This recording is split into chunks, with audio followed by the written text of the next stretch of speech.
Hello বন্ধুরা, আশা করি সকলে ভালো আছেন। তো বন্ধুরা, আজকের এই ভিডিওতে আমি আপনাদেরকে একটি কফ সিরাপের রিভিউ দেব, যে কফ সিরাপটার নাম হচ্ছে অ্যালোডেভ LS। তো এটা কিভাবে ইউজ করবেন, এই কফ সিরাপটা কি উপকার রয়েছে, কারা কারা ইউজ করতে পারেন, কোন কোম্পানি এটাকে মার্কেটিং করছে, দাম কত, কোথায় পাবেন, কি সাইড এফেক্ট রয়েছে, এই সমস্ত কিছু কিন্তু আজকের এই ভিডিওতে আমি স্টেপ বাই স্টেপ আপনাদের সঙ্গে আলোচনা করব। তো বন্ধুরা, আশা করব ভিডিওটি শুরু থেকে লাস্ট পর্যন্ত অবশ্যই দেখবেন এবং ভিডিওটি দেখে কিন্তু আপনারা উপকৃত হবেন। তো বন্ধুরা, দেখতেই পাচ্ছেন ইতিমধ্যে আমার সামনে সেই সিরাপের বক্স কিংবা বলতে পারেন সেই সিরাপটি রয়েছে। তো এখানে দেখুন, এটার মধ্যে দেওয়া রয়েছে লিভোসালবুটামল সালফেট এবং অ্যামব্রক্সল HCl এবং গুয়াফেনেন্স সিরাপ অ্যালোডেভ LS, এবং এটা যে কোম্পানি মার্কেটিং করে সেটা দেখুন নিচে লেখা রয়েছে অ্যাগ্রোসেভ। বন্ধুরা, এটি একটি কফ সিরাপ যেটা সাধারণত বাচ্চা বড় সবাই ইউজ করতে পারে।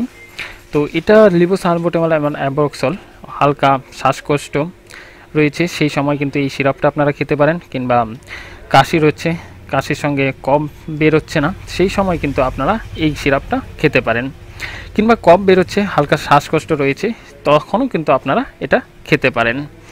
তো এটা সাধারণত 100 ml এর বোতল হয়। তো 100 ml এর দাম এটা দেওয়া রয়েছে 103 টাকা 47 পয়সা।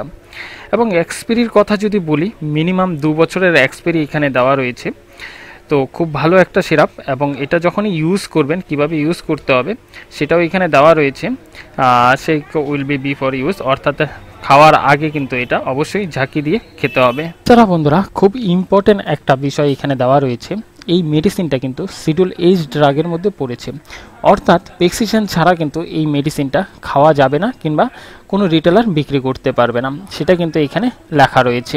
এছাড়া বন্ধুরা, আপনারা যখনই যে কোনো মেডিসিন খাবেন না কেন, খাওয়ার আগে কিন্তু আপনারা অবশ্যই ডাক্তারের পরামর্শ নিয়ে অবশ্যই খাবেন। তো এই ক্ষেত্রেও আমি আপনাদেরকে বলবো, এই সিরাপটা খাওয়ার আগে কিন্তু আপনারা অবশ্যই আপনার ডাক্তারের সাজেশন নিয়ে তারপরেই খাবেন, নিজে থেকে কিন্তু কোনো মেডিসিন খেতে যাবেন না।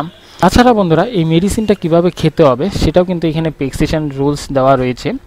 তাছাড়াও আমি একটু আপনাদের বলে দিই, যদি 5 বছরের নিচে বাচ্চারা হয় তখন কিন্তু সেটা বয়স অনুযায়ী এবং ওয়েট অনুযায়ী ডোজ হয়, এবং বড়রা যদি 12 বছরের উপরে হয় তাহলে 7.5 ml করে দিন 3 বার খেতে পারে, এবং যদি 15 বছরের উপরে হয় তাহলে 10 ml করে দিন 3 বার খাবার পরে খাবে, এবং এটা খাওয়ার পরে কিন্তু কোনো রকম জল খাবে না, মিনিমাম 10 থেকে 15 মিনিট। তাছাড়া বন্ধুরা, আমি আপনাদেরকে আগেই বলেছি এটা 100 ml এর প্যাকিং হয়। তো আপনারা দেখতে পাচ্ছেন এরকম একটা প্যাকিং হয়, এরকম বোতলের মধ্যে আসে। তো খুব ভালো মেডিসিন, আপনারা সর্দি কাশির জন্য ইউজ করতে পারেন, বিশেষত যাদের কফ রয়েছে, হালকা কফ রয়েছে, শ্বাসকষ্ট রয়েছে, সেই সময় কিন্তু আপনারা এই সিরাপটা ইউজ করতে পারেন। তাছাড়া বন্ধুরা, এটার যে সাইড এফেক্ট রয়েছে, সাধারণত অ্যালার্জি হতে পারে, মাউথে ড্রাইনেস হতে পারে, পেটে ব্যথা হতে পারে, বমি হতে পারে, এই ধরনের সাধারণত সাইড এফেক্ট রয়েছে, এবং এই মেডিসিনটা কিন্তু আপনারা সমস্ত মেডিকেল কাউন্টারে কিন্তু পেয়ে যাবেন। তাছাড়া বন্ধুরা, আপনারা যদি এই সিরাপটা মার্কেটে যদি না পান, আপনারা সেম কম্পোজিশনে অন্য কোনো LS সিরাপ পান, সেটাও কিন্তু আপনারা খেতে পারেন। বন্ধুরা, এই ছিল আজকের ভিডিও। তো আশা করব ভিডিওটা আপনাদের উপকারে এসেছে। যদি আপনারা এই ধরনের অন্য কোনো সিরাপ ইউজ করেন কিংবা ইউজ করছেন, তাহলে কিন্তু আমাকে নিচে কমেন্ট বক্সে অবশ্যই জানাবেন। তো বন্ধুরা, থ্যাংক ইউ, দেখা হবে পরের ভিডিওতে।